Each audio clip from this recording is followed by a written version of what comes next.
오늘 우리에게 하나님 말씀은 누가복음 8장 4절에서 8절까지의 말씀입니다. 누가복음 8장 4절에서 8절까지의 말씀입니다. 신약성경 102쪽입니다. 누가복음 8장 4절에서 8절까지 말씀입니다. 누가복음 8장 4절에서 8절까지 말씀을 우리 같이 한 목소리로 읽겠습니다. 각 동네의 사람들이 예수께로 나와 큰 무리를 이루니 예수께서 비유로 말씀하시되 씨를 뿌리러 온 자가 그 씨를 뿌리러 나가서 뿌릴새 더러는 길가에 떨어짐에 밟히며 공중의 새들이 먹어버렸고 더러는 바위 위에 떨어짐에 싹이 났다가 습기가 없으므로 말랐고 더러는 가시떨기 속에 떨어짐에 가시가 함께 자라서 기운을 막았고 더러는 좋은 땅에 떨어짐에 나서 100배의 결실을 하느니라. 이 말씀을 하시고 외치시니 들을 귀 있는 자는 들을지어다. 아멘. 오늘은 누가복음 7장에서 9장까지의 말씀을 통해 하나님께서 주시는 은혜를 함께 나누겠습니다. 7장에는 가난한 자들과 이방인들이지만 믿음을 가지고 예수님 앞에 나올 때 하나님의 나라를 경험하게 되는 사건들을 기록하고 있습니다. 그 사건들을 통해 누가 하나님의 나라의 복을 누리게 되는가, 이것을 우리에게 보여주고 있습니다. 1절부터 10절까지는 이방인 백부장의 종이 나음을 입게 되는 사건이 기록되어져 있습니다. 이 백부장은 하나님을 경외하고 이웃을 사랑하는 사람이었습니다. 그리고 예수를 믿는 믿음의 사람이었습니다. 예수님께서 그 집에 가고자 할 때 이 백부장은 말씀만 하사 내 하인을 낫게 하소서, 예수님의 말씀만으로도 충분히 자신의 종이 나을 것이라고 믿음을 고백합니다. 예수님께서 이 백부장의 믿음을 보시고 칭찬하십니다. 9절 말씀입니다. 내가 너희에게 이르노니 이스라엘 중에도 이만한 믿음은 만나보지 못하였노라 하시더라. 아멘. 백부장은 이방인이었지만 믿음이 있었기에 하나님 나라 백성이 누릴 복을 받아 누리는 것입니다. 11절에서 17절까지는 이스라엘에서 가장 연약한 과부를 긍휼히 여겨주시고 은혜를 베푸시는 장면이 기록되어져 있습니다. 나인성 과부의 아들이 죽은 것을 보시고 그 과부를 불쌍히 여기신 예수님께서 그 아들이 누운 관에 가까이 가셔서 손을 대심으로 그 청년을 살려주십니다. 이 사건을 보고 사람들이 외칩니다. 구약의 선지자가 나타났다. 하나님께서 자기 백성을 돌보셨다. 그런데 누가가 볼 때 이스라엘 사람들은 예수님을 메시아로도 선지자로도 인정하지 않았다는 것입니다. 그래서 18절에서 33절까지의 세례 요한의 질문을 통해 이스라엘 사람들은 예수님을 메시아로도 선지자로도 믿지 않았다는 것을 이야기하고 있습니다. 하나님의 말씀을 듣고도 전혀 이해하지 못했고 받아들이지 못했다는 것입니다. 기쁜 소식을 전해도 기뻐하지 않고 심판의 소식을 전해도 애통하지 못한다는 것입니다. 그래서 36절 소실까지 예수님께서 죄인들을 구원하러 이 땅에 오셨다는 것을 다시 한번 강조하고 계십니다. 오늘 저와 여러분들도 예수님을 나의 구주로 온전히 고백하고 사랑으로 헌신하여서 죄 많은 세상 속에서 평안을 누리는 삶을 살게 되기를 간절히 소망합니다. 예수님께만이 우리의 구주이심을 고백하는 저와 여러분 되기를 소망합니다. 8장에는 하나님의 나라의 비유와 하나님의 나라의 표적에 대해서 기록하고 있습니다. 예수님께서는 각 성과 마을을 두루다니며 복음을 전하고 또 수많은 병자를 고치시고 사람들에게 천국을 가르쳐 주십니다. 그리하여 사람들이 누구든지 하나님 앞에 나아갈 수 있도록 길을 열어주시는 것입니다. 4절 말씀부터 하나님 나라의 비유가 나옵니다. 먼저 우리가 잘 알고 있는 씨 뿌리는 자의 비유입니다. 길가 밭은 말씀을 듣기만 하고 믿지 않는 자들을 말하는 것이고 바위에 떨어진 것은 감정적인 신앙을 말하는 것입니다. 기쁨으로 받았지만 시련이 오면 곧바로 배반해버립니다. 가시떨기에 떨어졌다는 것은 세상과 타협하는 신앙을 말합니다. 이생의 염려와 재물과 향락을 동시에 추구하는 것입니다.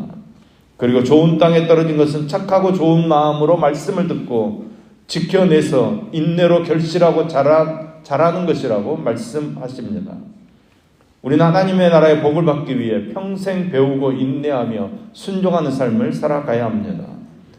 그런데 이렇게 하나님의 말씀의 열매를 맺게 되면 삶 속에서 그것이 드러나게 되고 사람들에게 빛을 발하게 된다고 말씀합니다. 16절 말씀입니다. 누구든지 등불을 켜서 그릇으로 덮거나 평상 아래에 두지 아니하고 등경 위에 두나니 이는 들어가는 자들로 그 빛을 보게 하려 함이라. 아멘.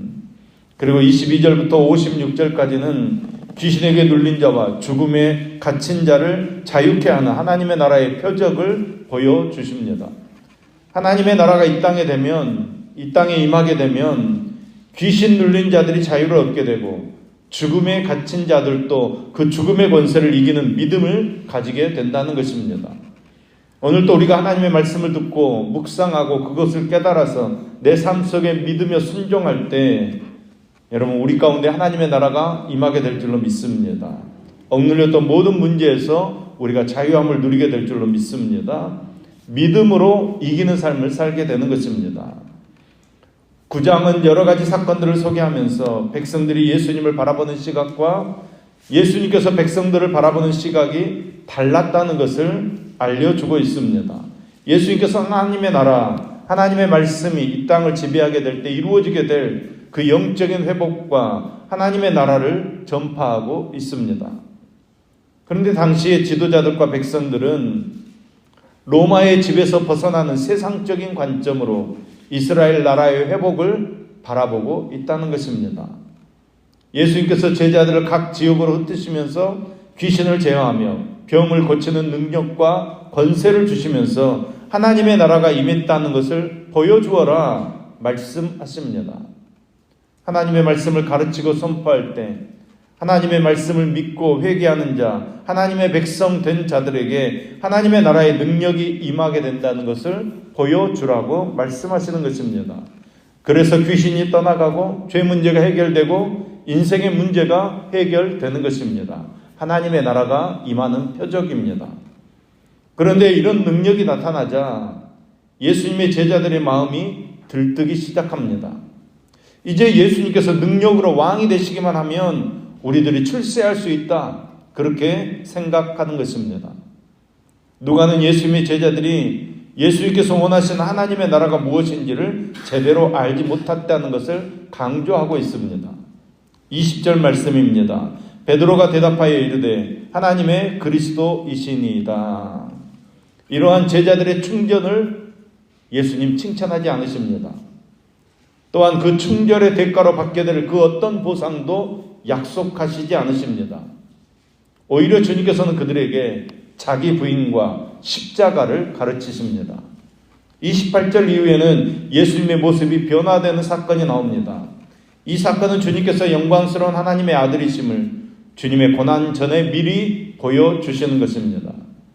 그러나 이곳에서도 베드로는 여전히 주님의 뒤를 따르는 자의 의미를 깨닫지 못합니다.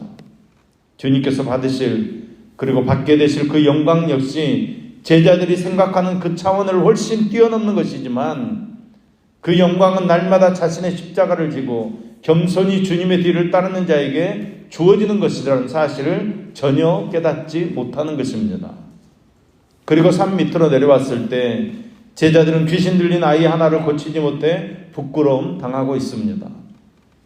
예수님께서 제자들을 뿐만 아니라 그 시대를 향해서 책망하십니다. 41절 말씀입니다. 믿음이 없고 패역한 세대여 내가 얼마나 너희와 함께 있으며 너희에게 참으리요. 아멘. 그런데도 제자들은 46절 말씀을 보면 우리 중에 누가 크냐 변론을 하고 있습니다. 그러니까 예수님의 제자들은 예수님께서 십자가에서 죽으시고 부활하심으로 메시아의 사역을 감당하실 것을 지금 말씀하고 있는데도 그 말씀이 들리지 않는 것입니다. 그런 제자들에게 예수님께서 제자도에 대해서 말씀하십니다. 손에 쟁기를 잡고 뒤를 바라보는 자는 하나님의 나라에 합당하지 않다. 어린아이와 같이 예수님을 영접할 수 있는 사람, 예수님의 십자가와 부활을 믿고 자기 십자가를 지고 죽기까지 순종할 수 있는 사람, 이런 사람이 진짜 하나님의 백성 되고 하나님의 일꾼 될 수 있다. 오늘 저와 여러분이 우리의 죄를 위해 십자가에서 죽으시고 영생을 위해 부활하신 예수님을 온전히 믿고 순종함으로 이 땅에 하나님의 나라를 이루는 능력의 삶을 살게 되기를 소망합니다. 우리의 문제 해결되고 우리가 잘 먹고 잘 사는 것에 우리의 목표가 있지 않다는 것입니다. 우리를 통해 하나님의 나라가 이루어지기를 소망합니다. 우리 교회를 통해 하나님의 나라가 이루어지기를 소망합니다. 우리가 믿음으로 주님을 다시 붙잡고 하나님의 나라를 이루어가는 믿음의 삶을 사는 저와 여러분 될 수 있기를 예수님의 이름으로 축복합니다. 기도하겠습니다. 하나님 아버지, 오늘도 주의 말씀을 들려주시니 감사합니다. 사는 동안 교만하지 않고 말씀을 존중하고 신뢰하며 따르는 겸손한 믿음의 사람 되게 하여 주시옵소서. 겸손한 믿음의 사람 되어 하나님의 귀한 구원의 통로로 쓰임받게 하여 주시옵소서. 소망이 없던 우리를 불쌍히 여기시고 먼저 찾아와 주시니 감사드립니다. 먼저 찾아와 내밀어 주신 그 손에 하나뿐인 독생자를 내어주신 사랑의 아픔이 배어있음을 우리가 깨닫게 하시고 오늘도 우리가 그 사랑에 감격하며 주님의 손을 붙잡게 하여 주시옵소서.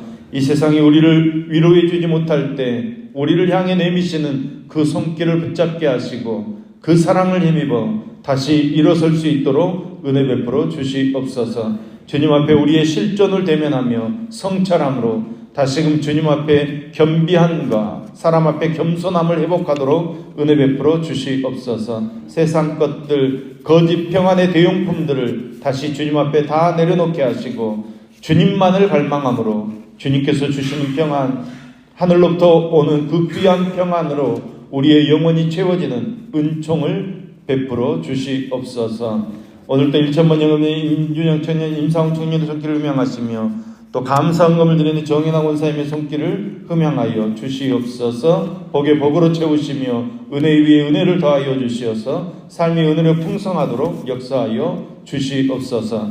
오늘 생일 맞은 김태균 집사님을 기억하여 주옵소서. 자녀들 건강하고 앞길이 잘 열리게 하시며 최나리 집사의 건강과 가정의 회복을 이루도록 함께하여 주시옵소서. 양혜웅 집사님을 기억하여 주옵소서. 두 딸의 진로를 열어주시며 가족 모두가 건강한 한 해가 될 수 있도록 인도해 주시며 말씀으로 세워지는 구역, 말씀으로 세워지는 교회 되도록 인도해 주시옵소서. 또 11일 생일 맞은 김재균 집사님을 기억하여 주옵소서. 가족 모두 건강하게 하시며 말씀으로 항상 양육받는 신앙생활 되게 하옵소서.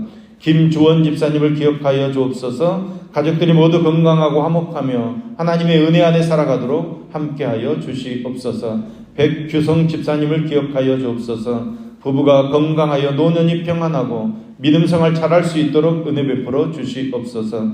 성상길 집사님을 기억하여 주옵소서. 가정이 지금처럼 평안이 계속 지속되도록 함께하시며 자녀들에게 지혜를 주시며 아프지 않게 하시며 직장에서 직원들에게 본이 되고 능력 있는 직원 되게 하여 주시옵소서. 김영순 D 집사님을 기억하여 주옵소서. 자녀들의 믿음 안에서 건강하고 지혜롭게 자라게 하시며 남편 김세영 집사의 건강과 하는 일이 형통하도록 인도해 주시며 하나님의 말씀을 깨닫고 성경을 가까이 하며 묵상하는 삶을 살게 하여 주시옵소서. 이미영 집사님을 기억하여 주옵소서. 가족들이 신앙이 생기고 하나님을 믿는 믿음이 생기도록 은혜 베풀어 주시며 가족의 건강과 화목과 행복한 가정을 이루어가도록 함께하여 주시옵소서. 하나님, 우리 삶의 모든 문제를 주님께 맡깁니다. 은혜로 우리를 이끌어 주시어서 승리의 삶을 살아가도록 역사하여 주시옵소서. 예수님의 이름으로 기도합니다. 아멘.